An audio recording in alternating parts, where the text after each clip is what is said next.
Welcome back. We're here to preview Saturday lunchtime's Premier League game between West Brom and Arsenal. But let's start with the visitors. Really disappointing defeat to Man U last night. Yeah, it's always disappointing to lose to one of your big rivals, isn't it? But the way that game went, they had the chances to put that game to bed before half-time. Wilshere missed that sitter. Sanchez and Welbeck both had a couple of chances that they could have done better with. So they could have been 3-0 up at half-time and it wouldn't have flattered them, really. They dominated the first half. Man United, they took the lead in lucky circumstances, Gibbs' own goal. But then Arsenal, when they poured forward, they're always going to be exposed at the back, and then they eventually got caught out on the break.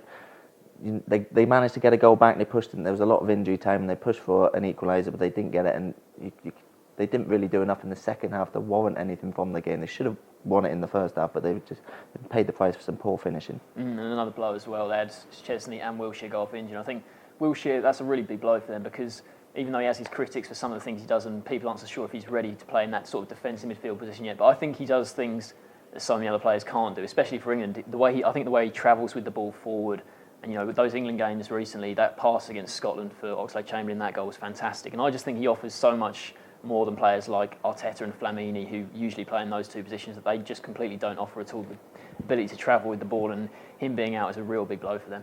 Yeah, because he's been in such good form lately, hasn't he? Welbeck in front of him, he's gone off the boil a little bit. He linked up quite well against Manchester United, his former club, at the weekend, but he didn't threaten enough. He had 2 half chances which he didn't make the most of.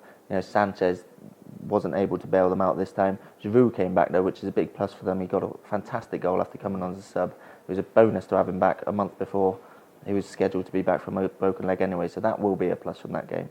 Definitely, and West Brom they come up against this week, and it's a game they'll definitely think they can win because West Brom, one of the bottom half teams who are always expected to be in and around the relegation zone, and they had they went to Chelsea last week. Chelsea by far the best team in the league so far this season, and that was a game. Even Alan Irvine, the team talk or in training beforehand, he would have been. Even if he would have said to his players, you can get a result here, it would have been, in their hearts, they would have known this is almost impossible to win at Chelsea given their current form. And, they got blown away in the first half, didn't they? Chelsea 2-0 up, and then Jakov got sent off as well. But to be fair, in the second half, they did do quite well, I think, because, down to 10 men at Chelsea who were just absolutely flying. They did well to, keep it just to 2, and, maybe that's something they can build on a bit. I think they performed better with 10 men, to be honest, and Jakov, they will miss him for this game. These are sort of the games that he's a very important player and gives the defence a lot of protection. He can be very tidy in possession in midfield when against Arsenal, when you need to keep the ball to prevent them from dominating it. That's quite important, and to break up the attacking play, because when the likes of Sanchez are on form, they're very hard to stop.